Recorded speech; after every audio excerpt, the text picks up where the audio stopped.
In the year since October the 7th, when Hamas attacked Israel, the UK has seen the largest protest movement since the suffragists take to the streets in defence of Palestinian life. This movement has been vilified, condemned as anti-Semitic, and treated by the police, government, justice system and media alike in a way that combines the blunt authoritarianism of the Conservative government with the curdling paranoia and Islamophobia of the war on terror. The key figure in all of this was Suella Braverman, the Home Secretary, for much of the early phase of this movement. But it would be a mistake to end with her. The kinds of authoritarianism we have seen require the whole apparatus of the state to be mobilised in order to crush the right to protest. A month or so ago, Simon Childs, contributing editor at Novara Media, came to me with an idea for a podcast. He said we should tell this whole story as one unified whole. We'd initially expected this to be just about the policing of those demonstrations, but as we laid it all out, the scope of the story we felt we needed to cover kept on expanding and expanding. Revelations about the Israeli embassy's lobbying of the British Attorney General's office came to light. We heard about the revolving door between the police and the private security of Israel's largest weapons manufacturer. We were told about the fundamental importance of juries as a democratic backstop against oppression, and discovered how their 350-year-old right to acquit, regardless of what the judge says, is being eroded today. And we heard about how the movement is adapting to these new forms of repression. To get a sense of this comprehensive assault on the right to protest in the UK, a much more comprehensive erosion of rights than even the infamous Police Crime Sentencing and Courts Act, we spoke to Huda Ammori, the co-founder of the direct action group Palestine Action. We spoke to Tim Crosland from the Defend Our Juries campaign that seeks to defend the absolute right of juries to acquit. We spoke to Jamal, the director of the Palestine Solidarity Campaign, who has been at the centre of some of the largest demonstrations in British history, about what it was like to sit in the room with the Metropolitan Police and negotiate for the most basic of democratic rights. And we spoke to Kevin Blowe from Netpol, a group whose report, In Our Millions, documents the absurdities and brutalities of policing protests today. My name is Richard Hames. You're listening to Novara FM. This is the story of how the British state tried to crush the Palestine movement.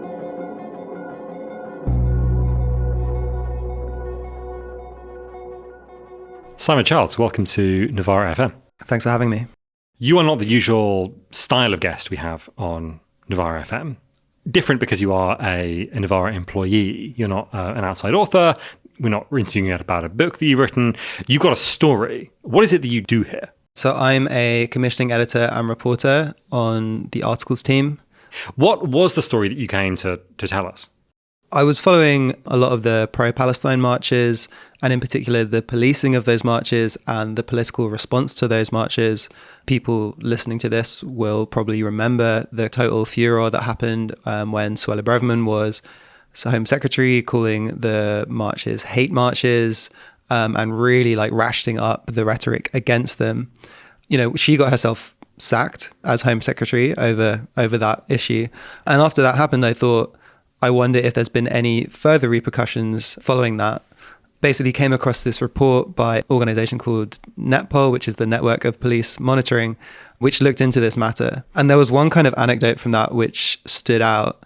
So there was this group of protesters called Health Workers for Palestine, and they staged a kind of die-in type protest, which is where you kind of pretend to be dead to make a symbolic point. Yeah. And they're all health workers. They were wearing scrubs, patient gowns, PPE, that kind of thing.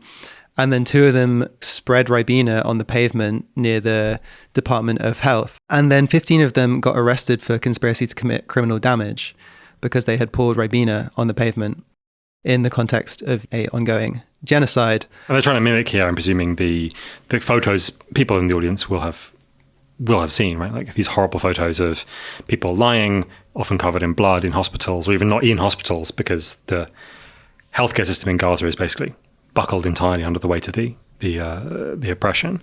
And so there's not really a kind of functioning medical system anymore. But yeah, they were trying to make some symbolic imagery around exactly the kind of things you're talking about. And they got arrested and put into custody for it. And they were arrested for criminal damage for having put Ribena on the pavement, right? And then conspiracy to commit criminal damage.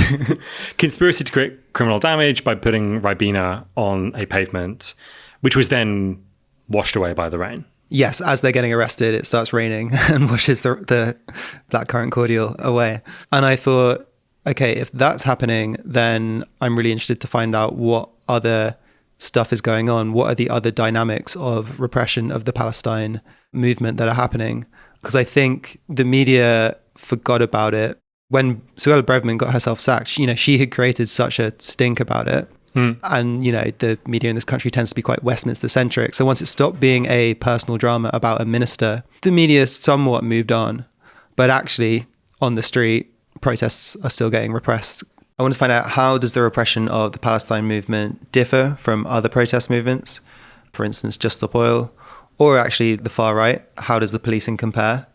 On the other hand, has the last few years of Conservative Party crackdown on protests impacted the Palestine movement now? And then a kind of wider question, is the justice system being lent on by the state in order to discourage protests?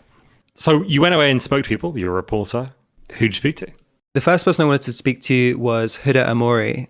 She's the co-founder of Palestine Action, and they really have been at the forefront of doing direct action about Palestine. Things like blockading Israeli weapons factories, spray painting them, even smashing up machines. Factories in the UK. Factories in the UK, yeah. And I really wanted to know, how's the police been responding to that? How's the justice system been responding to that? We face a lot of different responses from the police. It's a bit like a roller coaster, I would say. You feel like at some points it's peaking, and then you feel like it's kind of cooled off, and then it's peaking again. I would say definitely, though, since October 7th, it's dramatically increased the repression, or the attempts to repress the Palestine movement and also Palestine Action specifically. My passport was taken before from the police. Ridiculous charges are brought against people. People are imprisoned. When you've been doing this a while, it gets to a point when you've almost become used to it. And I think that's a very dangerous point. And actually, you don't realise what is outrageous for the general public anymore, because it becomes more normal for activists to experience these things, which is a scary place to be. But at the same time, I feel like the police have topped themselves recently.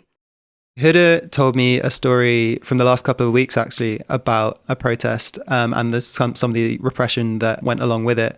And I think it cuts across a lot of these dynamics that we're going to talk about. This is taking place at Elbit's new research centre in Filton in Bristol. This site is like Elbit's prized possession. They opened it last year. It was opened with a ceremony where the Israeli ambassador attended. The CEO of Elbit from Israel came over to this opening ceremony, and people drove a modified prison van past 2 security fences into the building, because it's heavily guarded site. There was a lot of security, a lot of perimeter fences. So they drove through into the building, managed to get into the building, and destroyed a lot of Israeli weapons while they were inside. And obviously, Elbit did not like this. And the state didn't like it either, who we know work closely with Elbit systems and have a lot of close links. Normally, you expect people to be held for 24 hours without charge. Occasionally, they are held for 12 hours longer than that without charge, but then you should be charged and taken to court. This time, they held them under the Terrorism Act. That meant that they could hold them for 7 days without charge in the police station, which is quite different to a prison. It's solitary confinement, basically. And they were interrogated constantly by the police throughout their time of being detained by counter-terrorism police. And there were also 4 other people arrested across the country, allegedly in connection to the action. One person we know had armed police surrounding the home he was in at the time, and he was arrested with 4 guns pointing at his head. And this is in Yorkshire, in England. With this kind of very dramatic story, obviously it makes for something really quite visceral. I feel goosebumps listening to that. And it's quite easy to miss just how many different dimensions there are in there. There's a dimension of intimidation. These are non-violent direct activists. The idea that they would be arrested at gunpoint is just kind of absurd. So what happened to those people? So they got held under the Terrorism Act, but they later got charged with criminal damage, which is usually not terrorism.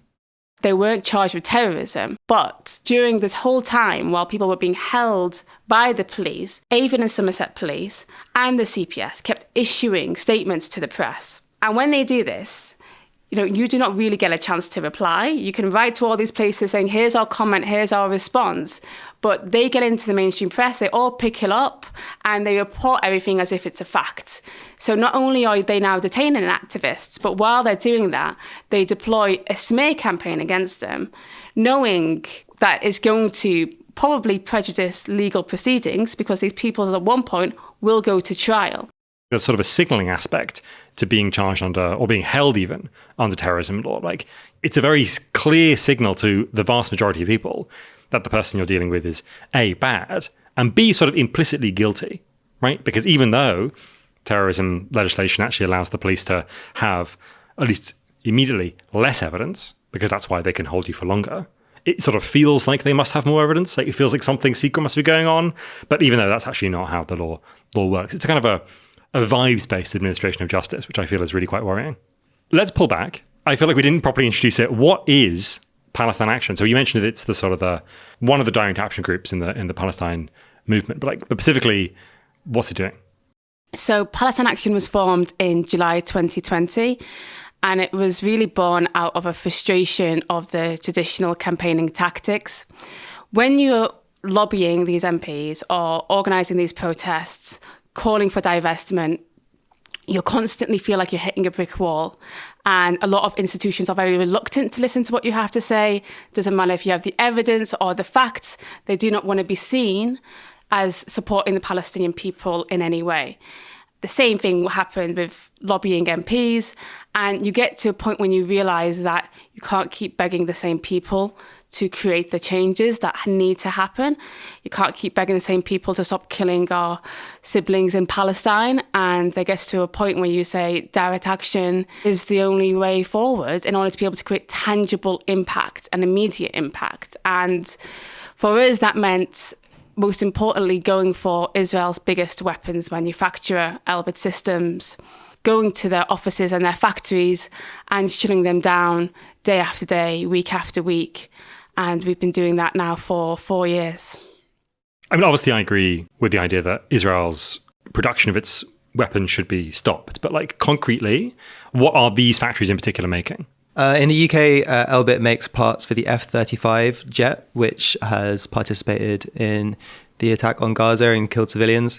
The day before Britain announced that it would restrict arms licenses to Israel, 30 arms licenses, not including parts of the F-35 jet. But it was actually concretely proven that an F-35 had done a bombing run that killed civilians. But the main thing they make is drones, including the Hermes drone, which is apparently the backbone of the Israeli Defense Forces. Elbit have several factories across this country. Often they are making parts for Israeli drones, many of which are marketed as battle-tested on the Palestinian people. And that is because Elbit use Gaza as a laboratory to develop their weapons. So even during the ongoing genocide, they will have new upgrades of drones that they're testing out for the first time in Gaza that they will then try and sell on to other governments. So a lot of the parts for these drones are being built in factories across this country. So, for example, UAV Engines in Staffordshire make the engines for the Hermes 450 drone and other types of drones as well, including American drones, which we know have been used before in Yemen and in other places after it was tested on Palestinians. The Industrial Precision Factory in Kent make the sights, like the targeting things that you attach to sniper rifles, that the Israeli army will no doubt be using right now to snipe down Palestinians. I knew a bit about it, but I was quite surprised at the extent of Israeli weapons manufacture in the UK. Yeah, why are there so many Israeli factories in the UK? Because it feels like Israel is often keen to sell itself as like a startup nation, We did a really good podcast I'm always referring back to on this called The Palestine Laboratory. That's a Rivka Brown interview with Antje Lowenstein last year that was sort of re-upped just after October the 7th, which you can find in the podcast feed. And I find that it's sort of odd, given that Israel is keen to present itself in this way as a high-tech nation, that they would actually bother to have factories elsewhere. I mean, I know that they're very heavily supplied by America. I'm just wondering, what's the point of having them particularly in the UK? Huda gave me a couple of answers to that. I think in one part of it is about global supply chains, and they're not just manufacturing weapons for Israel. In fact, that was one of the justifications for not banning the export license of the F-35 jet, which we discussed, because apparently it would disrupt the supply chain for this jet, which is used across like NATO countries. So there's this logistical side of it, but there's also the political side, with Britain playing a key role in the foundation of Israel. And that relationship persists even to this day.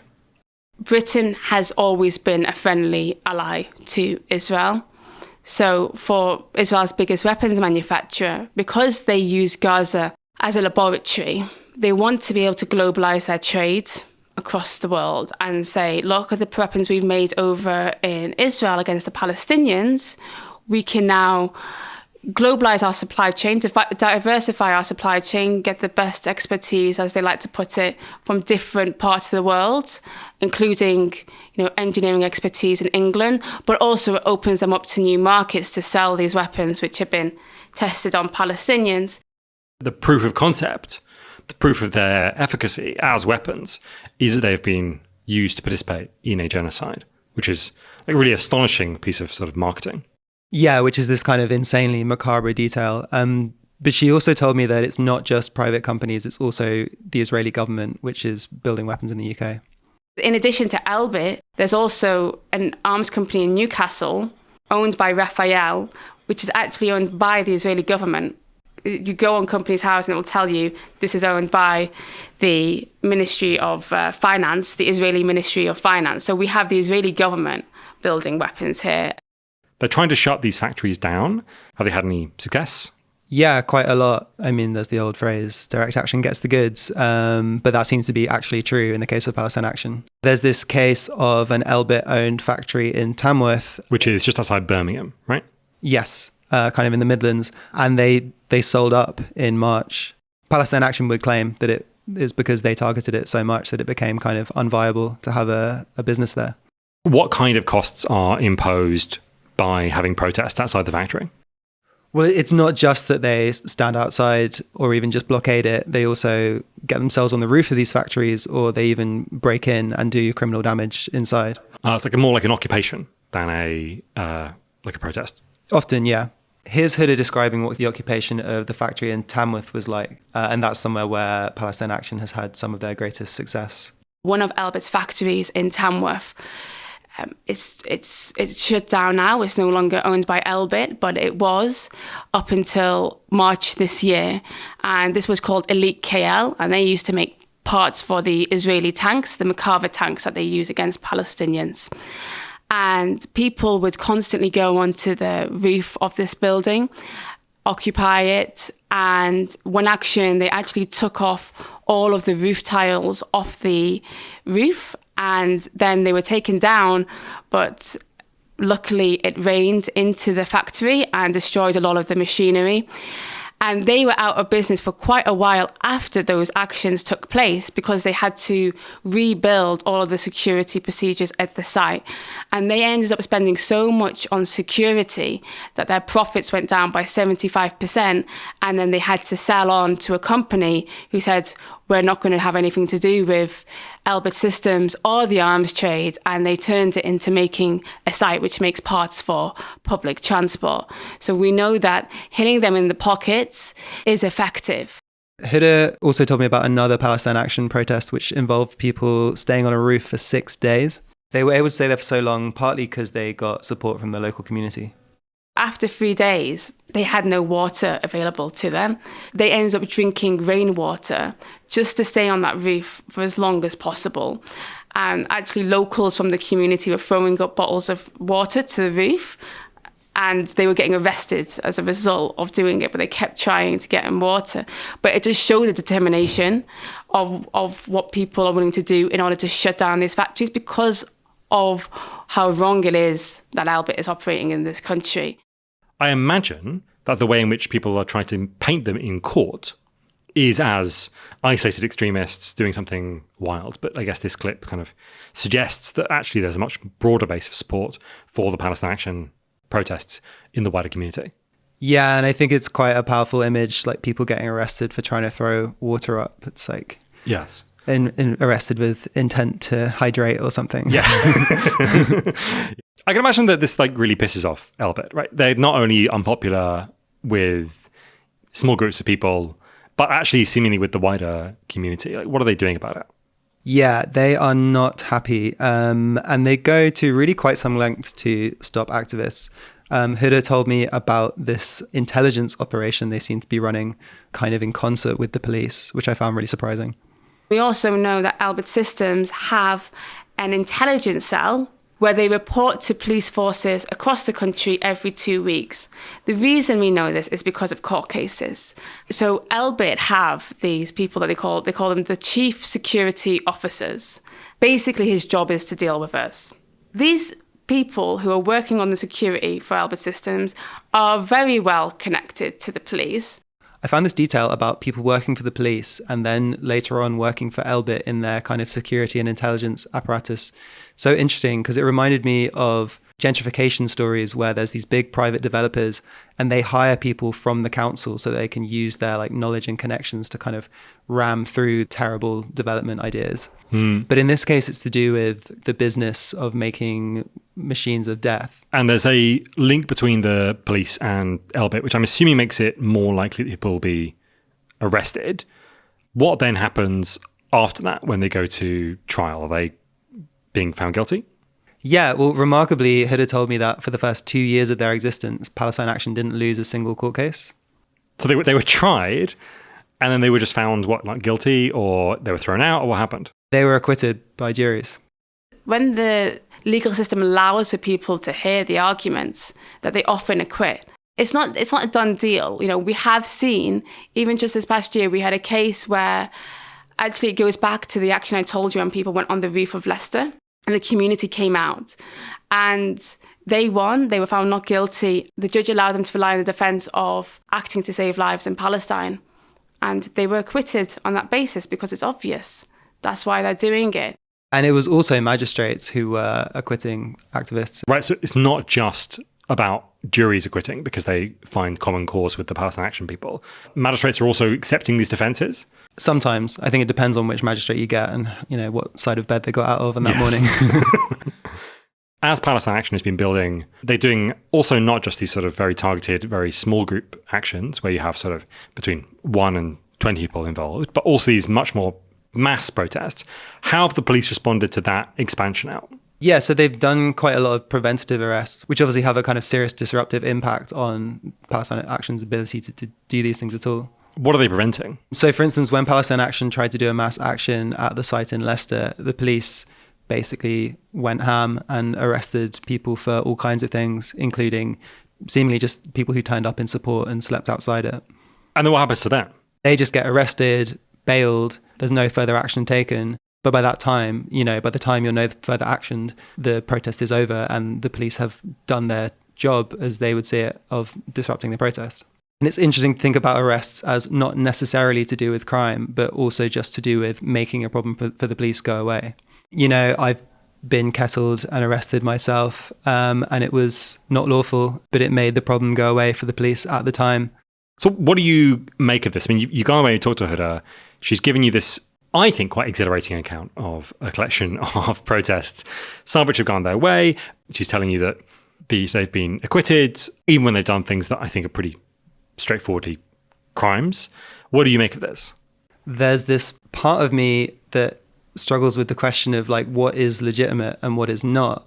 I have this kind of question mark over okay, but do we really expect the police to allow people to smash up a factory? But there's another part of me that, sees the images coming from Gaza and thinks, of course, there's a clear moral justification for taking direct action. to disrupt the Israeli war machine,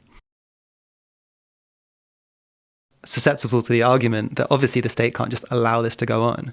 How did you become susceptible to the argument? So, I mean, like, you did a report on Lord Wolney, John Woodcock, for Novara back in May. Have you been reading too many of his writings? Have you become soft-brained because of this? What's going on? I've watched a lot of clips of John Woodcock on GB News and stuff like that. So John Woodcock, who likes to be referred to as Lord Wolney, he was ennobled as Lord Wolney by Boris Johnson. He is the government's nominally independent advisor on political extremism. He wrote a big report about political violence and extremism for the government shortly before the last election. And one of his key arguments is that, just because we might see that there's a climate crisis, that doesn't give us license to go and block a road, and that we have to take the politics out of these crimes. You can't just smash up an Israeli weapons factory because there's a genocide in Gaza, because you can't smash things up. That's someone's property. That's, that's economic activity. You can't do that. I think I've watched enough clips of John Woodcock making these arguments that I have taken some of it on as a framework for how I think about these things. And I think some of my conversations making this podcast challenge that a lot. Wolney appears to be obsessed with Palestine Action, if I'm completely honest. He's constantly tweeting about it. And his recent thing was Palestine Action does not meet the criteria of being a terrorist organisation. And that's why we need to come up with a new label, prescription light, he called it. And he wanted to include Just Stop Oil within that. We know there was a report where he basically spoke to Elbit about Palestine Action. And Elbit admitted to him that we were having a detrimental impact to Elbit, which was great. It's great for him to report and tell us that, to be honest with you. Why does Lord Wolney believe this kind of stuff? Sorry, John Woodcock. Why does John Woodcock believe these things? Who is he? Let's get Tim Crosland from the Defend Our Juries campaign to answer that question. That's a campaign which is defending the absolute right of juries to acquit, no matter what other conditions a judge places on a trial. He's got a particular interest in Lord Wolney as the government advisor on political extremism, who is making various recommendations to give protesters fewer legal rights and fewer defences in court. And he has a theory about why Lord Wolney is so against protest. Well, that's an interesting question. Who is Lord Wolney? Also known as John Woodcock. And maybe it makes a bit of a difference which you Google search him on, and you quickly find some interesting bits of his past. What I would say is context is important to understanding Lord Wolney's recommendations. He's a paid lobbyist for the arms industry. He's paid by, amongst others, Leonardo, which is an Italian-based arms manufacturer that has been exposed by Palestine Action. He is paid by a business coalition that has various oil groups on its board. He was a member of Labour Friends of Israel, and he is now described as the government's independent advisor on political violence. I mean, that's some context about Lord Wolney, and you might say, well, no wonder Lord Wolney doesn't want people knowing about context. Because as soon as you see that he's being paid by arms and oil industries, it raises a question about why he is putting so much energy and commitment into delegitimizing the people who threaten those interests. We should add, obviously, that Woodcock would deny this kind of conflict of interest. He would say that his sort of moonlighting for various lobbying firms has no impact on his recommendations as a government advisor. So Tim says in that little clip something about Lord Wolney not wanting people to understand context. What's going on there? I didn't really get that. So he's talking about the context in which potentially criminal actions take place. That's the thing that John Woodcock is trying to deny should be permissible. So John Woodcock says it doesn't matter if you smash a factory because you believe that the factory is making weapons which are going on to commit a genocide. You're still smashing a factory, so that's still a crime, right? That's his argument, which, as I said, I was starting to find persuasive. But actually, it's quite an important principle in law that, of course, context matters. If you smash a car window without context, it seems like you're just like probably breaking and entering the car. But maybe there's a baby in there and it's a hot day and you're saving a life. So obviously, context is completely vital in understanding whether an action should be like allowed by society in the broadest sense, or, you know, punished by society. I mean, the thing is that nothing makes sense in that context.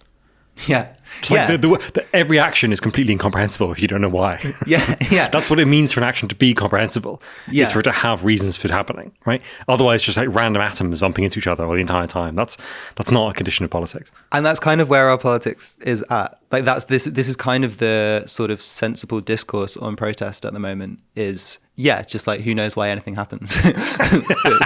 but you shouldn't be allowed to like hassle me at all about it. Yeah. There's something incredibly nihilistic about the way that Wolney thinks about these things, which I think we should be careful not to buy into and let it creep into our souls.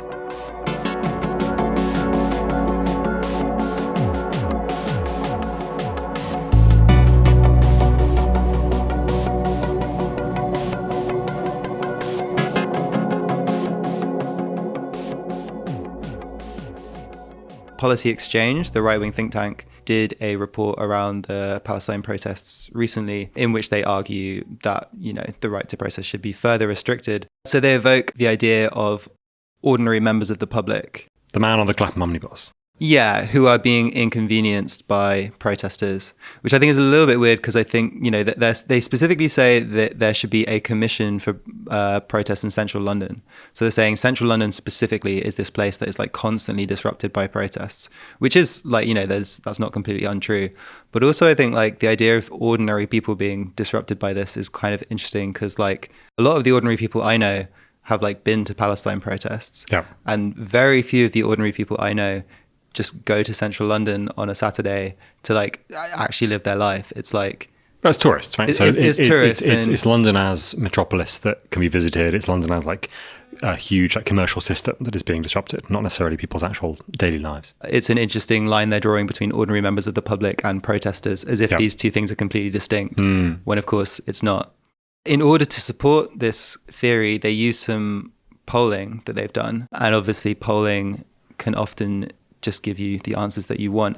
Yeah. They ask if you were planning to go into town and you were going to hospital, but you knew that there would be a big protest, would you change your plans? And they ask this one question. Imagine that a single pressure group or campaigning organization wished to stage major multiple protests, each time involving tens of thousands of people in support of their particular cause. How often, if at all, do you think it should be allowed to have protest in central London, if at all? There should be no limit was 14%, no more than once a week, 11%, no more than once a month, 21% of people. For no more than once a month, we're at about 45% of people agreeing there should be more or less on that sort of liberal end of the spectrum. Yeah. And then the rest of it. Well, the rest, I mean, there's no more than once every 3 months, 12% of people. 6% of people think no more than once every 6 months. 8% of people think you should be allowed to protest only once a year. 11% of people think you should never be allowed to protest, which is interesting. But yeah, they're posing the question as this just pure question of public order and inconvenience to people. They're saying, imagine if a pressure group wanted to do loads of protests. How often do you think they should be allowed to annoy people by doing that? You know, they could equally ask the question, imagine there was like a horrific mass slaughter going on, which in various ways our country and politics was somewhat implicated. How often do you think people should be allowed to protest that? It becomes a like absurd question. And I think the stripping out of context and seeing things purely in terms of public order, or seeing a smashed window as just a smashed window, as opposed to potentially a smashed window that is like saving a dog in a hot car. I think that's crucial as a way to argue for a crackdown in protest. I know this attempt to squeeze out context from political action, criminal damage, obstruction, this kind of thing, was really a key in the Just Stop Oil case that was quite famous a few months ago, right, where a bunch of activists were plotting to disrupt the M25, and they were forbidden in the court by the judge from explaining that the reason why they were doing that was about climate change, right? So the judge just said, no, not admissible. I think Roger Hallam was one of them, the sort of founder of Extinction Rebellion and Just Stop Oil. When he tried to do that in the court and say, look, I've done it for this reason, he was held in contempt of court. So the kind of way in which the justice system has been trying to squeeze context and indeed politics out of the law has been really quite remarkable in the last few years. But I didn't know what happened with Palestine Action. Like, what's been going on there? They were able to explain in court to juries and to some magistrates the context about why they're taking these actions and what's going on in Palestine. And basically, you're usually not allowed to smash up some machinery, but this machinery is making, things that are killing people. And so we're going to acquit you. Our argument would be that Elbit Systems is criminal, that they are complicit in war crimes, not just complicit, they're perpetrating war crimes against the Palestinian people, that their whole business is built on an illegal occupation. They are taking part in an ongoing genocide. We are taking these actions because they are necessary to save lives in Palestine. We would also argue that our actions are proportionate to what Elbit Systems is doing against the Palestinian people. These weapons have been used to destroy schools, hospitals, refugee camps, churches, mosques. The list goes on and on and on. And that taking action to stop it is not just necessary, but it's also necessary to uphold international law. So to give one example, there's this thing called the defense of consent, which is the idea that if this Israeli weapons manufacturing company, if they only knew, or let's say if the shareholders only knew of the moral implications of their investment in a company which makes, weapons which go to Israel and then are dropped on Palestinian children. If they only knew that, then they would actually consent to having their, factory and machinery smashed up and spray painted by Palestine activists. It might seem a bit fanciful, but the point is it's a defense that can be used or has been used in a court of law. Tim and Huda both said that the number of defenses like that can be used is declining. To talk about Huda specifically, she's going through quite a weird thing. She had a trial, there was a hung jury, she's now going to get tried again in the future, but the defenses available to her have changed. The High Court ruled that she can't use the same defenses again. Not specifically her, right? But a general point of law. Yeah, the defenses she used before are no longer admissible, can no longer be used by protesters. So the law hasn't changed between trials, but the interpretation of the law has. Right, because obviously you can't be tried, as just a very, very, very basic principle of law, you can't be tried for a law that comes into effect after you committed the crime. People can't legislate backwards in time. That makes sense. But this is something kind of weird and smudgy is happening here that's not quite that, but also not decisively not that. Exactly. I was in trial at the end of last year, a 6-week trial. And at the end of it, I faced about, 11 charges. I was found not guilty for a few of them, and the jury was hung on the rest. And it was obvious the jury was hung, which means that the jury couldn't come to a decision, a majority decision. It was obvious, in my opinion, that the jury was hung because they didn't have the correct legal defences to rely on and to be able to understand and acquit us on everything. I genuinely think they probably would have if they were allowed to, or if they'd been given that way of finding us not guilty, but they were denied that right. And now we will go to trial again next year, so 2 years after the original trial, which took about 3 to 4 years to actually happen in the first place. So in total, it would be about 5 to 6 years after the actions in question that you'll actually end up going to court. And the Crown Prosecution Service can decide whether to take you to court again if they haven't reached a decision, or just let it go. And obviously they choose in these types of cases, because it's political, to take you to court again because they want to get those convictions. In that time period, the law has changed. So the defence of consent, which we used in the last trial, will not exist, or will probably be restricted massively by the time you go to trial again. So by the time you've taken action, to the time you actually end up in trial, the law has changed. But what the judge will say is, he'll say the law hasn't changed, it's been clarified.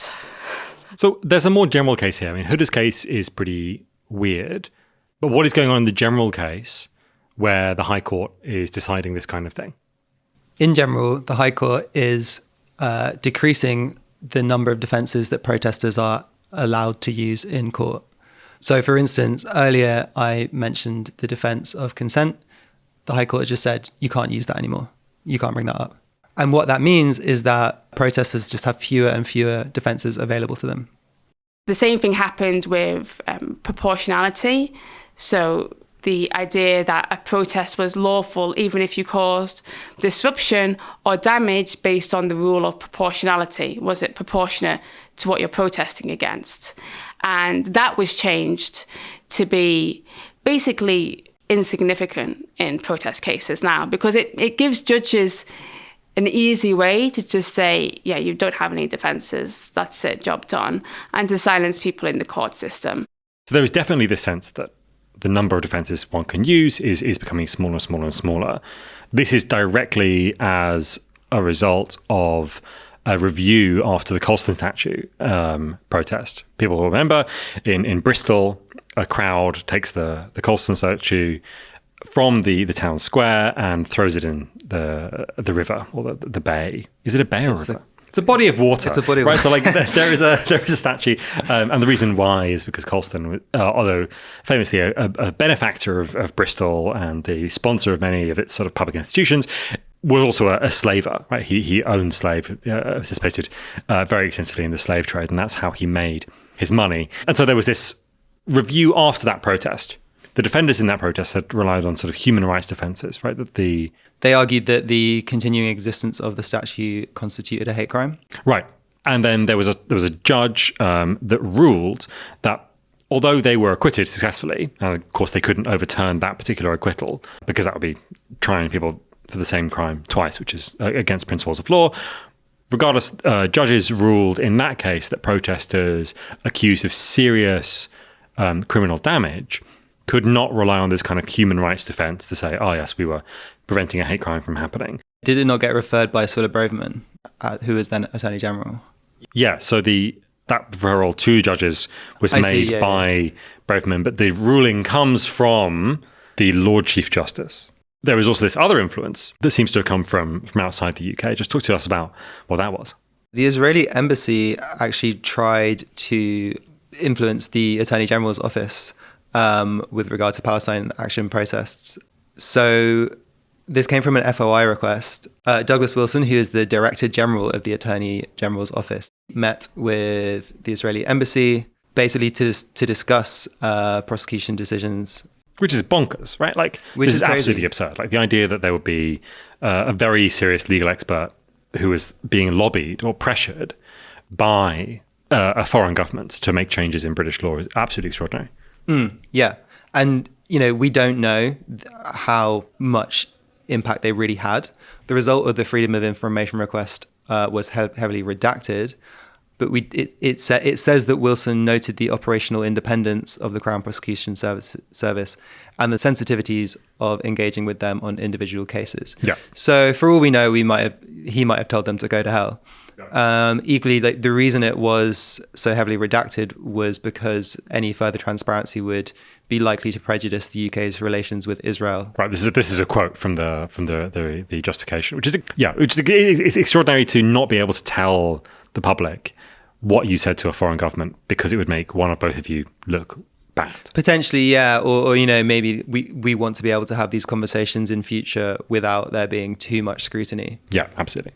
And that's not all that was in this Freedom of Information request, which we should say was submitted by Palestine Action themselves. There was also this other revelation, which was that essentially there's a place you can just email. If you're an Israeli official and you're coming to the UK and you don't want to be arrested for committing war crimes. This happened back in 2011 for Tzipi Livni, who was the leader of the opposition at that point. So not actually an official in the Israeli government, who was going to be possibly prosecuted by the CPS, the Crown Prosecution Service in the UK, for her responsibility for potential war crimes in 2008, also in Gaza. And the Attorney General's office essentially says, look, if you're worried about being prosecuted under British law, just email us 2 weeks in advance of your trip, and we will issue you with this special kind of immunity that's very rarely used, which is called special mission immunity. in which a person is on a, quote, special mission from a foreign government, and that prevents them from being charged under British law with any crimes, including things like very serious offences like war crimes. I find this so crazy making. Like I feel like my brain is being sort of stirred up and like turned to mash. I just don't understand why this is even a possibility. Maybe I'm cynical, but they're an ally and will find ways to get people out of things. I mean, I guess diplomatic immunity is a concept I've heard of. I guess it just feels particularly obnoxious in this case. Yeah, and it's the kind of thing one kind of suspects is going on, but then to have it confirmed can be quite surprising nonetheless. Protesters that the government doesn't like are held to an extremely high standard in terms of the law in general. And then you get an Israeli politician coming to the UK and actually let's decide that the law does not apply in your case, because that would, of course, that would be crazy. It's a pretty obvious double standard. But in some ways, unfortunately, there is also this other ancient institution in British law, which people will be very familiar with, perhaps even more familiar than the Attorney General's office and the Lord Chief Justice and so on, which is juries, members of your peers, right, who then go into a secret room with nothing can be told about what happens in there, who then decide whether or not you are guilty of a crime. Juries have this very profound right, which is why Tim Crosland of the Defend Our Juries campaign is so focused on them as a particular kind of backstop to all this assault on the right to protest. Let's hear a bit about why Tim thinks juries are so special and such a key democratic cornerstone. Well, a jury is 12 randomly selected members of the public. And that idea of sortition, I mean, actually you can take it back to ancient Greece where, they come up with the word democracy, and key posts are chosen by sortition as a safeguard against corruption. So it's the one bit of the criminal justice system that's got some sort of authentic democracy to it. It's a bit harder to get to a jury. Judges are state employees, they can only go so far and they're anxious about ending up on the front page of the Mail and that kind of thing. So if you're a real Democrat and believe we need more democracy, not less, then that jury process is quite interesting. It's almost like a little oasis of democracy for people who think about citizens' assemblies, people's assemblies, that kind of thing. You're seeing juries side with the people who smashed the windows at JP Morgan. And you're seeing juries side with the people who've locked onto a detention centre where people are going to be deported back to Jamaica unlawfully, depending on how you analyse that.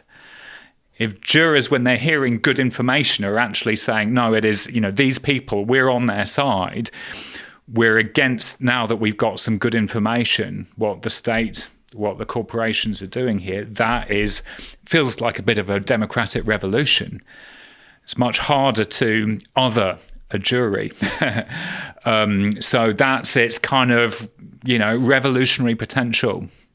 So even after everything else, even after the defence has been removed, even after you can't appeal to conscience anymore, juries still have this sort of absolute right to acquit, right? The idea that the jury has an absolute right to acquit, which cannot be interfered with by a judge or an attorney general or anything political, is obviously relevant to what we've been talking about. And I was interested in where that came from in the first place.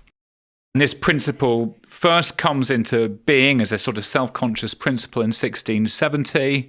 There are laws that are being introduced at the time, I think it's the Conventrical Act, that aim to delegitimize religious nonconformity. And you end up with a group of Quakers being prosecuted for gathering in Grace Church Street in numbers as in more than 5. So it's illegal to have a gathering under this legislation of more than 5 Quakers in a public open place.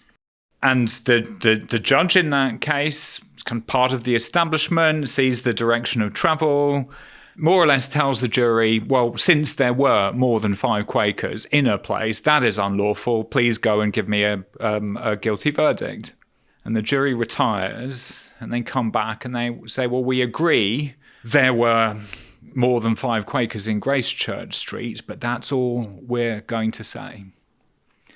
And the judge then has them locked in the cells. This is the jury, not the defendants, without tobacco. It's a standout feature of the case, or victuals, or whatever the word is, food and water, until they come back with the right verdict. And then 2 of those jurors, Penn and Mead. Penn's later famous because he gives his name to Pennsylvania. It's one of the founding fathers, William Penn. They apply for something called habeas corpus, which is, an old English common law principle about you can't be detained against your will without a good cause. And the higher court, this is back in 1670, says juries have an absolute right to make a decision according to their convictions.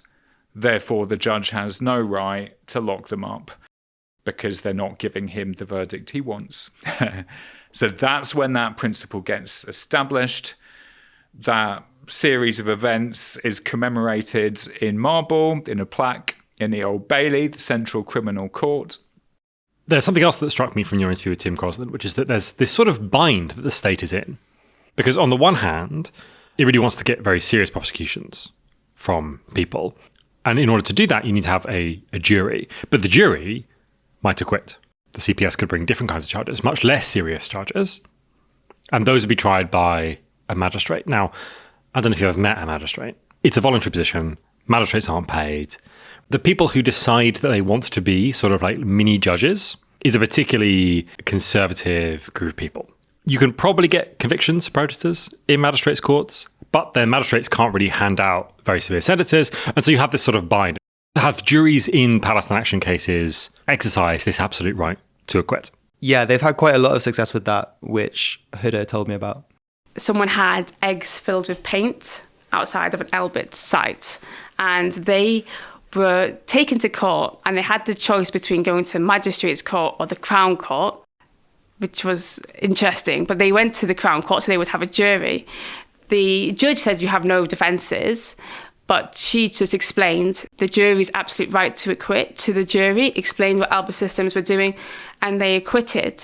So we have seen that work in practice where people have been acquitted despite not having any legal defences. And I think Defend Our Juries are doing important work on this as well, on making jurors aware of this right when they're outside of the court cases.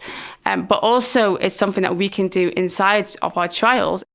There are other examples of juries not quite playing ball, which don't follow exactly the same script. So there's this case from the 13th of September where a jury at Bradford Crown Court refused to convict 4 Palestine Action activists who had shut down a military electronics firm called Teledyne Defence and Space in Shipley. They shut it down for 14 hours. It was claimed in court that they caused nearly £600,000 worth of damage. During the case, the judge denied them all their defences, and she reminded the jury that she was not allowed to, direct them to convict, but that they must follow legal directions. So follow the rules, basically. And then the jury simply refused to turn a verdict. And the judge actually asked, if I gave you more time, would you be able to come to a conclusion? And they said no. So she said, oh, fine then, and dismissed them. So but that means a retrial. So they're getting retrialed. There has to be a verdict in every case. So another jury will come to a verdict in February 2025. So this is actually 2026, my God. This is a kind of interesting fudging. So on the one hand, the judge is admitting they can't punish the jury for returning the verdict that they think is not correct. And obviously the judge thinks the correct verdict in this case is guilty because the people admitted to doing it, they said they have no legal defences, and therefore the judge is sort of compelling them. But obviously the judge can't actually punish them for not returning that verdict. And so there's this sort of fudge of this question. And so I wonder really what's happening in this particular case and whether or not this will be seen as precedent or whether or not there will be, this will sort of be carried forward or whether or not there'll be a legal challenge to this. But that, of course, is well beyond either of our pay grades in legal terms, so we won't pontificate or, speculate any further. We're going to go now to the larger protests that people will be perhaps a little more familiar with, upwards of 500,000 people coming out to defend Palestine on the British streets. But before we do that, I want to sort of take stock. Like, what are the things you think that we've learned so far as we've been exploring these stories? So we've been hearing about direct action against Israeli arms manufacturers in the UK, and then about how the justice system has responded to that by cutting down on the number of defences activists can use in court. I think in the broader sense, what I've learned is, I think perhaps naively, I thought of the British criminal justice system as this relatively kind of neutral thing, which is not to say that it's politically progressive or enlightened or anything like that, but it's fairly static and not necessarily subject to political pressures or the whims of the Home Secretary or the government more generally. And that appears to be not the case. The state feels threatened by certain types of direct action that are happening at the moment, and that is manifesting in pressure being put on the legal system. Not just from the police, right? From sort of all dimensions simultaneously. So we have the Lord Chief Justice, the Attorney General's office, the jury system being like squeezed, the Home Secretary, of course, a whole range of different actors here. I think it's think tanks, which has really surprised me, right? Like the sheer breadth of the number of different actors that we have to consider. Yeah, it's like an entire body politic is shifting against some basic tenets of the British legal system.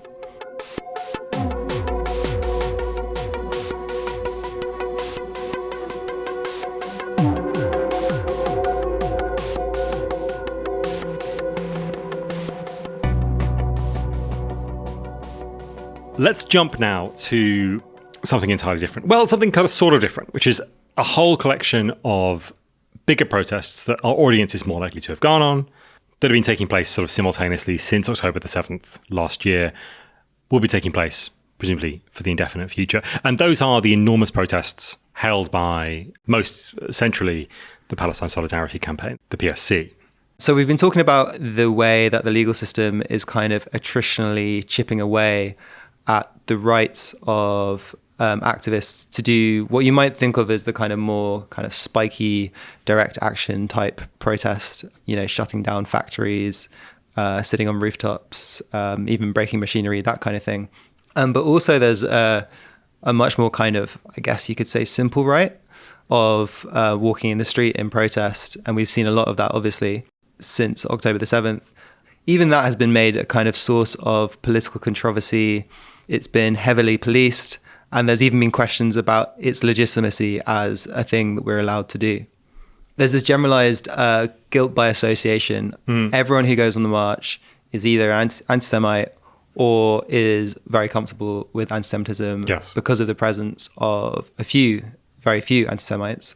I think there also is an attempt to delegitimize the tactics insofar as the pure regularity of the protests has been a cause of sort of suspicion. So, there's been protests kind of every fortnight or at least once a month, depending, for the past, 10, 11 months now. People who organize them will say, well, yeah, there's an ongoing genocide, so we need to keep protesting. We need to not stop talking about this. So let's think about what's happened actually on these protests. So you spoke to Ben Jamal, who's the director of the Palestine Solidarity Campaign, PSC. What did he say had been happening on these protests? Because, as you said, no mean feat to get 10,000 or more people out on the streets, sometimes hitting almost 500,000. What we've seen since October has been utterly extraordinary. And I'm not just talking about the national demonstrations. Somebody said to me, there have not been mobilisations like that in British political history, that many people marching for that length of time since the suffragettes. But I'm talking about what's happened across the country, towns and cities, the mobilisations, the protests, the boycott actions, the involvement of young people, some people getting politicised on this issue. in ways we haven't seen in terms of an issue that's galvanized and taught people politics probably since the Iraq War. So it's difficult to overestimate the scale of these protests. What kind of repression have they faced that is different from the way in which, say, Palestine Action or Workers for Free Palestine and so on have been policed in their demonstrations? In terms of what happened, in terms of the repressive response, October the 7th, I was on the way to the Labour Party conference. The PSC was holding a fringe meeting there. We anticipated a very difficult environment. You'll recall within days, we had the flag of Israel. And remember, Israel was already a power undertaking a military occupation for over 57 years, already defined by significant human rights monitoring organizations are practicing a system of apartheid. Despite all of that, in response to what Hamas did on October the 7th, we saw the flag of Israel emblazoned on most public buildings in the UK, including number 10 Downing Street, including City Hall. I got my staff together and said, everything that we have seen over the past few years in terms of trying to repress activism, at the heart of this, remember, is the silencing of Palestinians. So silence Palestinians, demonize the Palestinian struggle, and as part of that, attack everybody who is mobilizing globally for Palestine through narratives of them being anti-Semitic or supportive of terrorism, and then various mechanisms to employ that, including the IHRA definition, including prevent. All of that, I said, this is going to be on steroids at the moment. And we have an existential moment for the Palestinian people in terms of the struggle, for us as a solidarity movement, and we have to keep the roof up. And so here I think the politics of the Home Office at the time comes into play. You've obviously got Suella Braverman, very, very right-wing Home Secretary, ratcheting up the rhetoric. I've often seen the left and indeed the liberals singling out Braverman as a particularly sort of difficult opponent to defeat, as strangely sort of scapegoating, right? As if there is not wider structural issues. And I think we've tried in this episode so far to look through some of those sort of wider places where judges are putting pressure on the right to protest. The Lord Chief Justice, the Attorney General, who is Suella Braverman, is the Attorney General earlier in her career as well. And so, the whole collection of people who are involved in this. And I think often I feel like the singling out of Braverman is a very strange kind of delusion, right? Oh, if only we could get rid of Suella Braverman, everything would be fixed. But I think we've sort of suggested that that's not quite the case. Yeah, I think she is a significant and interesting figure in this story. I mean, firstly, given that there is this allegation that the pro-Palestine marchers are anti-Semitic, there's a kind of irony that she has been happy to flirt with some really far-right concepts in her career, including she once gave a speech in which she referenced cultural Marxism, which is this far-right conspiracy theory. And let's be frank here, it's an anti-Semitic conspiracy theory as well. About, it draws on the Jews degrading Western culture and blah, blah, blah. This is anti-Semitism. Yeah, and she made that at a speech at the Bruges Group, which is this quite hard right part of sort of Tory think tank, and she was challenged by a journalist, actually Dawn Foster, RIP. She was challenged on it, and she doubled down and was like, "Yep, I did mean to say cultural Marxism." So that's a kind of irony right there. This person who has drawn on an anti-Semitic trope very much in her own political career is now kind of defaming an entire movement for Palestine as anti-Semitic. But she's not alone, right? So your research has sort of uncovered a bunch of advisors around her who have been particularly far right. Yeah, so she became this central figure in the media. Understandably, but I think what got talked about less was that she was surrounded by a lot of advisors in the Home Office at the time who were pretty hard right, you could say. So there's Robert Simcox, who is the government's commissioner for countering extremism. Is he a lord as well? He's not a lord. He used to work for the Henry Jackson Society, which people may remember as a very kind of hawkish, neocon think tank that cheerleaded the war on terror. Working for Douglas Murray, actually, who people may recognize as one of the most kind of vitriolic pro-Israel, anti-Palestine, Islamophobic commentators on this conflict. He wrote in the Times on the 19th of October that protesters were successfully exploiting one of our proudest British values, freedom of expression, to pursue a shameful extremist agenda, the normalisation and promotion of anti-Semitism. So he kind of straight out the bat, this government commissioner, who you might expect to not be such a political operator, to not need to, play to a particular political base, to maybe take something of a, balanced, more objective view. Straight out of the blocks, he's like, all these protesters are normalising anti-Semitism. Another Home Office advisor at the time was Rory Gagan, who is a kind of anti-woke former police officer. Since his career as a police officer, he's basically made a name for himself being a person who's willing to write in The Spectator or appear on GB News or that kind of thing, blasting modern policing as too politically correct. Right. Like the police shouldn't take the knee, this kind of thing. He then gets hired as a justice advisor by Boris Johnson, and he's advising Suella Braverman at the time. He lost his job after Suella Braverman got sacked as as Home Secretary, and then appeared on GB News saying that they should have dealt with the Palestine protesters much more harshly. Right. He then also tweeted that Tommy Robinson, it's wrong to call Tommy Robinson extreme right. Right. So this is the kind of person that's the Home Office is full of at the time.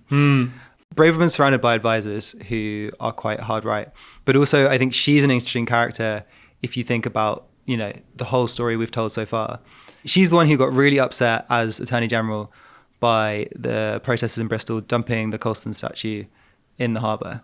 By the time of the Palestine March that coincides with Armistice Day, she is causing this huge political storm over the idea that these are hate marches that basically culminates in like a few hundred far-right activists turning up to the Cenotaph on Armistice Day to defend it from a march that is going nowhere near it. The route of the march was actually a mile away.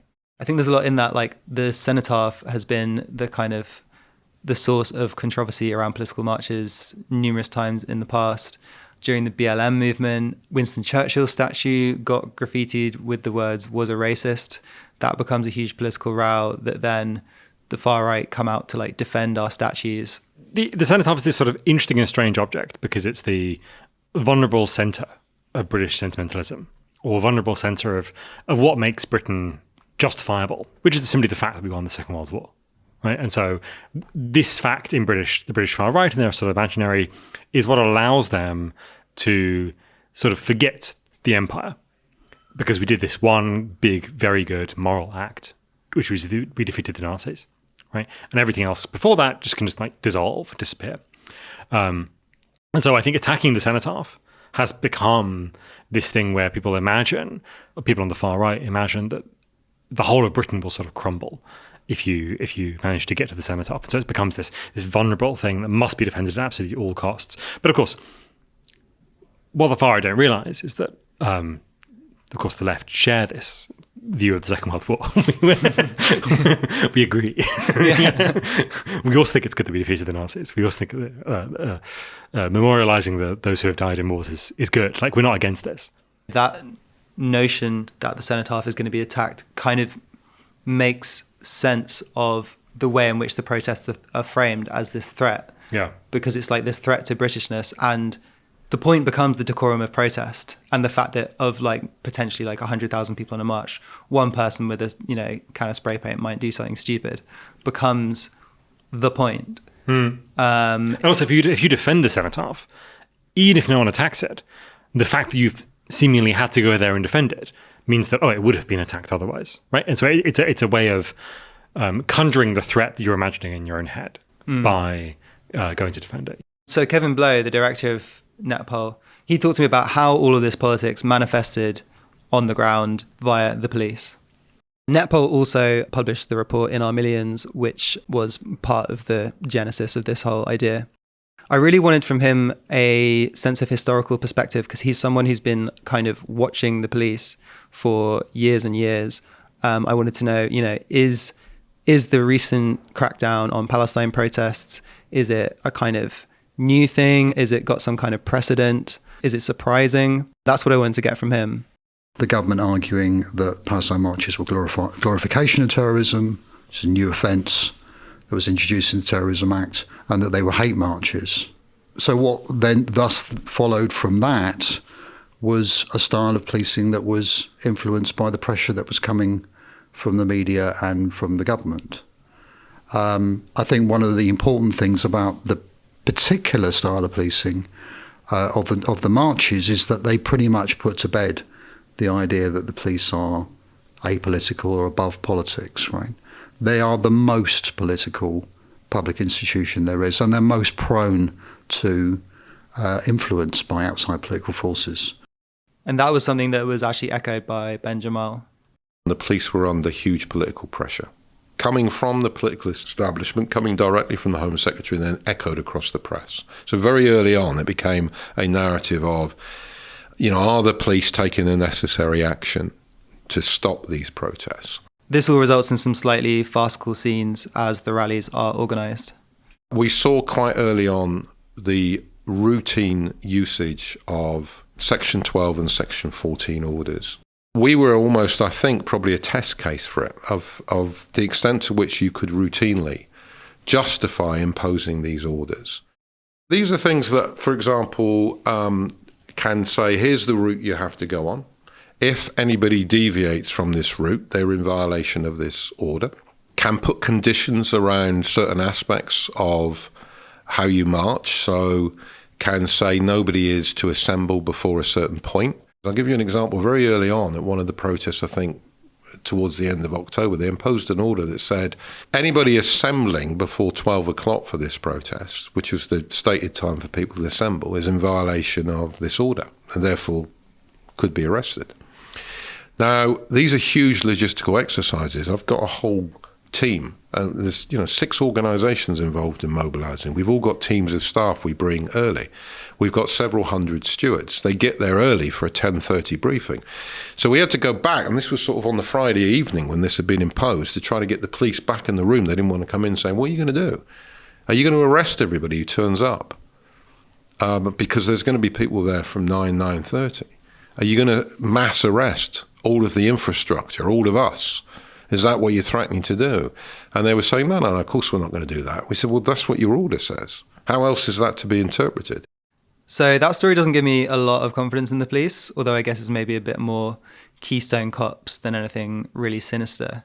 But it gets worse. Kevin told me that the political pressure that the Home Secretary was putting on police seemed to have a real impact on the ground.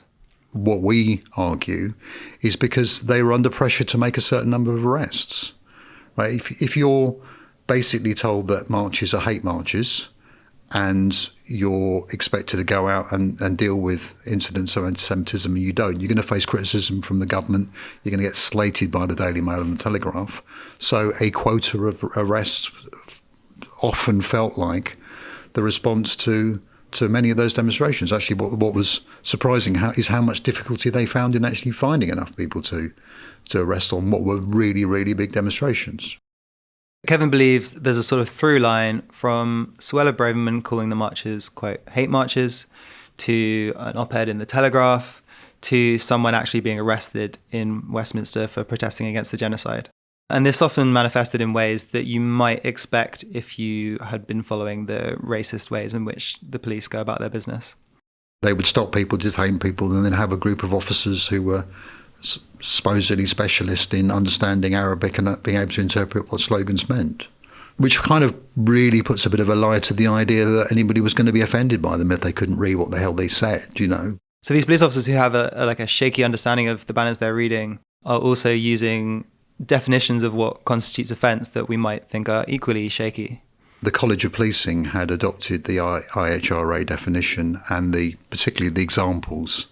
The examples about comparing Israel to the Nazis, for instance, or describing Israel as a racist endeavour as being examples of anti-Semitism. And they were intended, as we know, as examples. But they were taken as hard facts by the police in the way that they interpreted much of what they saw.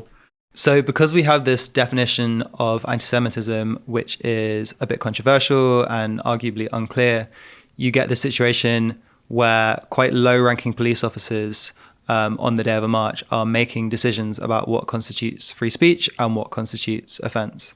Officers at inspector level and below were given really wide latitude to make decisions about what wasn't a glorifying terrorism or potentially a hate crime.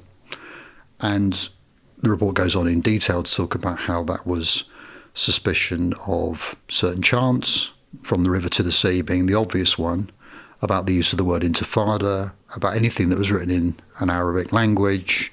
It's obviously a very deeply contentious part of the whole foundational way in which liberalism works, is to decide where the boundaries of free speech are. And you don't want people who have had like a morning's briefing on anti-Semitism once, maybe like 2 years ago, to be making this kind of call. But it doesn't seem like the kind of effective operation of a really deeply liberal state. I guess there's an inevitability that a police officer will be a person who decides what the law is when you're literally on the street.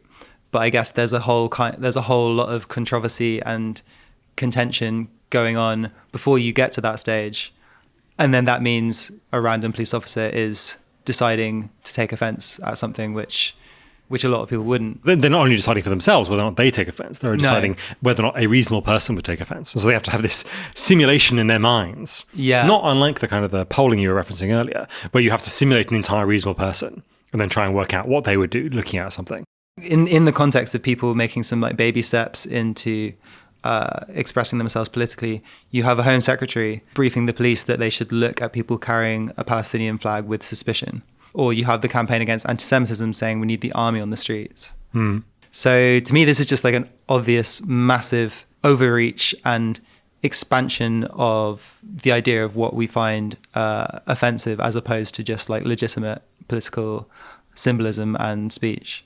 I should make the qualification that there are people who will have, crass or offensive banners because they're being a bit naive and a bit stupid and they haven't quite worked out how to articulate themselves politically yet. There's also people who will use stupid, crass, offensive banners and who know exactly what they're doing and who just are anti-Semites. And that is a real thing. This whole wider episode ended very badly for Suella Braverman. Yes, she ended up getting herself sacked. By Rishi Sunak, right, who is the Prime Minister. Yeah, she wrote an article for The Times in very apocalyptic terms talking about the pro-Palestine march that was to take place on Armistice Day. She ended up getting herself sacked because Number 10 asked to see the article before it went out to approve it. Reportedly, they made some recommendations, seemingly one assumes, about how she could tone it down a bit. And Braverman just ignores them. And The Times publishes her, unedited, untoned down article in a pretty kind of blatant act of insubordination. What does the article actually argue? Suella Braverman's article in The Times basically accuses the police of actually siding with the pro-Palestine demonstrators. Which they didn't like, presumably. They didn't like that, no. well, I think it was more like the Prime Minister didn't like it because he specifically asked for changes to be made and she ignored them. Right. In her manic kind of fervour about the Palestine protests. Yeah. James Cleverly replaces her. Yeah. How does he respond to the protests? Like, what's his angle on them? Does he shift away from Braverman, or is there a sort of more or less continuity? There's pretty much, I would say, a continuity, but he seems less headbanging about it in general. Doesn't make quite so much noise about it. I mean, I think there's partly just a question of political style, apart from anything. I think Suella Braverman is the kind of politician who would she be better as a GB News host than a politician, than a Home Secretary, quite possibly. Yes. I think James Cleverly is just a bit less attention-seeking and weird, but that doesn't mean that he's got a good line on these not only on Israel and Palestine, but on these protests generally. He doesn't make any sort of positive change. Someone else who probably doesn't seem nearly such an extreme figure, but definitely has his part to play in this is Michael Gove, who in March of this year, so March 2024, is in charge of, I think, what is he? What position is he? He's like, he was levelling up secretary, and but found time, given the extraordinary work that's going on under the levelling up department, given all the hard work he's doing, found time to develop a new definition of extremism. Yeah. The idea that a government minister would just like come up with a new notion of what is acceptable and not acceptable political practice seems absurd, sort of prima facie, but it's like it's part of the British system. Michael Gove's attempt at defining extremism felt an awful lot like everything that the government was doing, which was another battle in the culture war to get a headline in the Telegraph. What they were doing was talking about their definition of extremism in terms of who the government would speak to and who it would fund. It was an internal departmental issue. It wasn't really about anything to do with the criminal justice system. And as we know, because various government committees, parliamentary committees, including the Security Intelligence Committee, have talked about this, it's proven impossible to come up with a definition of extremism that is legally robust enough to be able to take to the courts. The new definition of extremism that he proffers is supposed to be tested against a bunch of groups, right? So on the one hand, we have a sort of very abstract definition. On the other hand, we have a collection of like particular kinds of groups. Those groups are, and be familiar to you and many other listeners as well, they are patriotic alternative. Care to describe what they are? They are a ethno-nationalist far-right group who are led by Mark Collett, who is a former shining light in the BNP, who has written favourably about the Nazis. It's the replacement of the British National Party after it fell apart, and then maybe a bit more extreme. Yeah. The second one is the British National Socialist Movement. The other three groups, I'll just go through very quickly, are the Muslim Association of Britain, CAGE, and the third one is MEND, which is Muslim Engagement and Development. These groups are supposed to be relatively transparently extreme groups who are not prescribed. Prescription is the most severe legal tool that the British state has to outlaw a group. So almost all the groups on the prescription list are Islamist groups. I think there are ones connected to the Troubles. And then there is one that is National Action, which is a explicitly neo-Nazi group. Under prescription legislation, it is not only an offence to be a member of a group, but it's also an offence to offer moral support to that group by seeming to support them in some way by holding their flags or by holding their, chanting their slogans and so on. Controversially and, quite famously, people at the 14th of October, so the first big march for Palestine, people on that march were prosecuted under prescription legislation because they seem to be holding up or have on them these paraglider emojis. Now, the important thing to note is that they weren't actually paraglider emojis. What they were parachute emojis. And that's really significant distinction. The parachute is, of course, a symbol of Palestine liberation. Gaza is essentially an enormous prison. And therefore, methods of getting out of that, airplanes, hot air balloons and so on, have all become symbols of freedom, of escape. Hamas in its attack, and I should say that Hamas's military wing, the Al-Qassam brigades, are a prescribed organization, used these kind of paraglider things to attack Israel. And therefore, people carrying these parachutes were seen by, quote, a reasonable person, which is the kind of standard of proof that you need under prescription legislation. Those people were seen to be supporting Hamas. The standard of proof there is very low. Under prescription legislation, people have what is called strict liability. So what that means is that instead of them actually supporting that group, it is simply the standard of proof is whether or not a reasonable person could believe that they were supporting that group. We contacted a group of people who were claiming to be sort of media representatives of these people, see if they wanted to come on the podcast, and they didn't reply. And we should acknowledge that Novara Media got kind of embroiled in that particular story because one of our editors and founder, Aaron Bastani, he tweeted about the supposedly paraglider motifs, saying that, it was unacceptable to wear those on a protest. Of course, they subsequently argued in court successfully that they were in fact parachute motifs and that they were not symbols of support for Hamas. And because of that, the judge gave them a suspended sentence. He basically said, look, under the letter of the law, you are guilty because someone could have misinterpreted this. But because you've successfully argued that you're not, or you've successfully shown that you're not really Hamas supporters, you didn't really mean to, support terrorism, I'm going to give you a suspended sentence. So you're guilty, but you're not going to do any time in prison or whatever. But the thing is, that means they now have a criminal record under terrorism legislation. I guess that's better than going to prison for a bit, but it still has the capacity to mess your life up quite badly. That's what prescription legislation is, right? That's the state's most intense tool for suppressing organizations. It is very, very, very bad news. Most people who are charged under this legislation absolutely do not get suspended sentences. They are sent to prison for long periods of time. It's a very serious offence. What Michael Gove was trying to do by introducing this extremism definition was find groups that were sort of just inside being outlawed, right? So groups that were not actually illegal, but that would be treated with a great deal of suspicion and contempt by the state, right? And so there's that attempt to sort of, I don't like the metaphor, but close the Overton window very slightly, right? To bring it even further in. Was it a kind of prescription light type situation? That was the idea, that it would become that. It was never passed into law, we should say, but that was the idea, that it would become that. Around the same time, also in March this year, 2024, there was also a discussion of legislation to prevent MPs, in particular, meeting with a whole slew of organisations who are much more moderate than the organisations we've just listed. That includes the Palestine Solidarity Campaign, whose director we've just interviewed, Jamal.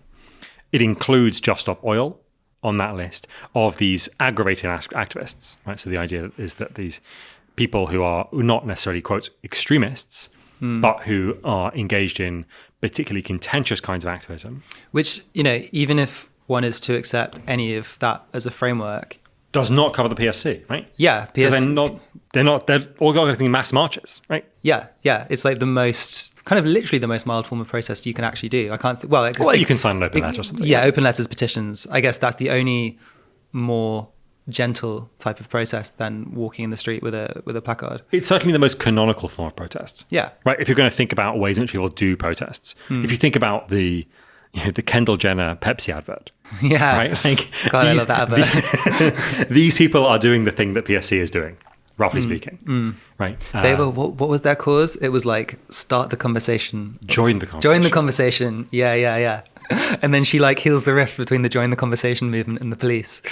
By getting them both to drink Pepsi, which, as far as I understand it, is boycotted under the BDS movement. So even the power of Pepsi could not heal the rifts in our world. Truly, we are in a fallen state. Right. So that's the sort of the squeezing in.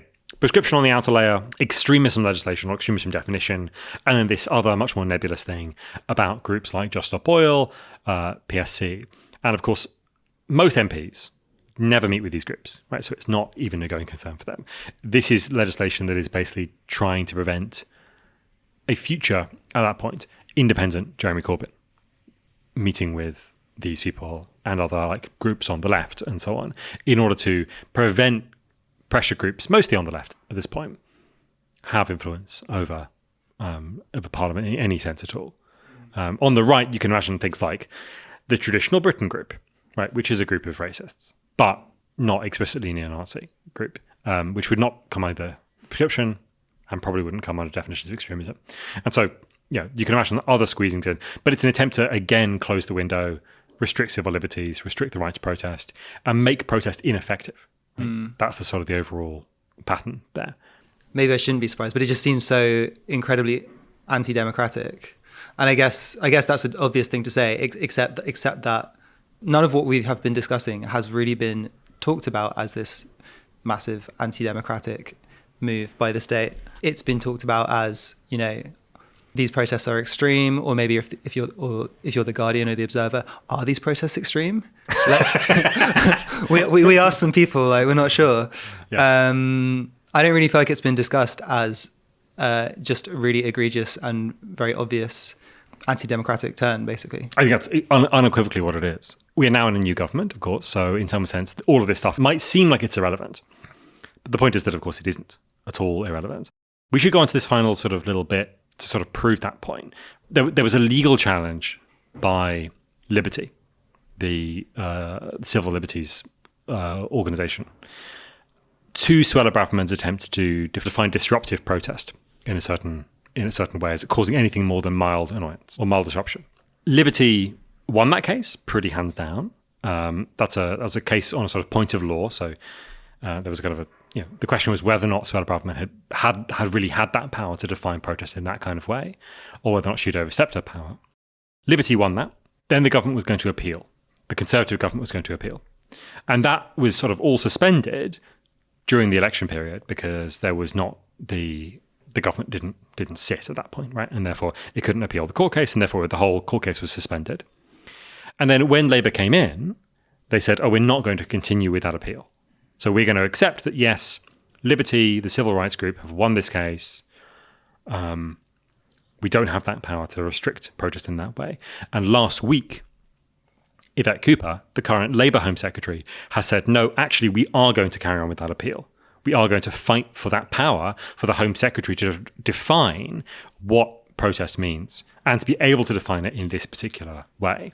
You don't need anything clearer to know that there is a deep continuity between the authoritarianism of the Labour Party and the authoritarianism of the Conservative Party. Yeah, and I mean, I think the fact that the government for a moment seemed like they wouldn't pursue that case was mentioned by Tim Crosland, yes, our contributor from the Defend Our Juries campaign, as a hopeful example of how, a refreshing change.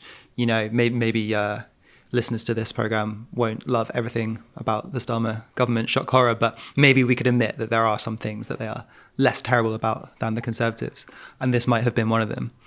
And then, lo and behold, after we did that interview with him, we get the news that no, they are continuing. Indeed. Yes. Yeah, and I actually asked Liberty for a quote about this. So this is what they said to me. This is Katie Watts, a lawyer at Liberty, and she's voiced by Polly Smythe. We brought this case to court to defend democracy and to ensure that a government is not allowed to willfully ignore the rules at the expense of our fundamental human rights. The Home Secretary's decision to appeal the court's decision shows a concerning disregard for the rule of law. The continuation of this case sends a worrying signal that this government is willing to believe that legislation can be brought in through the back door and thus ignoring the will of Parliament. This legislation was forced through without proper consultation and with Parliament having voted it down just a few months earlier. For us, the ruling is clear. Ministers cannot disregard the rule of law to pursue their own agenda. We will continue to challenge this case, defend democracy, and stand up to power. So it seems like there's a worrying continuity here, and the fact that the Conservative Party is out of government does not mean that threats to the right to protest are over. Yeah, I think that's absolutely right. This is something to be very vigilant about. Any closing final thoughts? We've ingested a sprawling mass, a fatberg of legislation, of legal precedent, of institutions, of organisations across the whole of the British state. How do we understand what the whole picture is here? For me, the Palestine marches have been a moment where the crackdown against our right to protest, which has been going on for a number of years now, was both heightened. It also kind of was more in the spotlight. That moment has passed, but I think the crackdown is ongoing. I think it would be a mistake to think that just because this particularly headbanging Home Secretary, Suella Braverman, is gone, just because the news cycle has moved on, just because protests and, tangentially our right to do them or not, and what constitutes acceptable and unacceptable protests, just because that's no longer quite such a big news story, that doesn't mean that everything's fine. And I think overall there has been a kind of another crank on the vice that is slowly suffocating our right to protest in this country. Obviously, you don't want to overstate it. We're not in a police state. You can still get on the streets and protest, and most of the time you'll be fine. But I don't think we should be complacent. There's this point that Kevin Blowe makes in his interview, which has really stuck with me, which is that particularly for the Palestine movement, this idea that there is a distinction between, on the one hand, protest policing, which is quite exceptional, and community policing, where particular communities in the UK, overwhelmingly that's the Muslim community in the UK, are targeted by special police measures, things like prevent.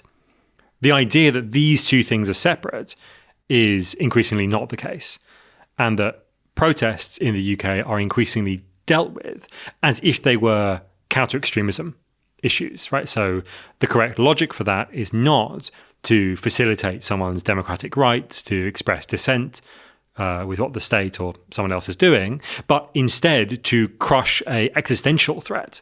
And so protest becomes this thing that is intrinsically worrying.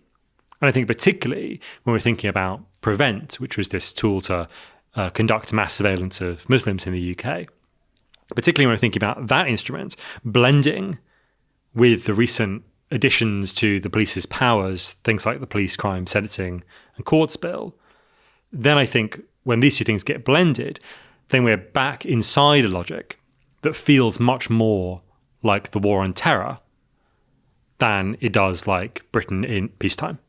I think that's a key takeaway. Certain parts of the state are, the counter-extremism parts of the state, and policing view everything as a threat. And that lens has become the prevailing lens that basically the whole of politics has been viewing these protests. So they're viewed not as massive exercises in democracy, but just as these big threats and this kind of fifth column. And I think that degrades our democracy. Thank you, Simon Childs, so much for bringing this story to the audio department, for doing it as a podcast. Yeah, thanks for having me, Richard, and thanks everyone for listening. I have been Richard Hames. This has been Novara FM. Thank you for listening.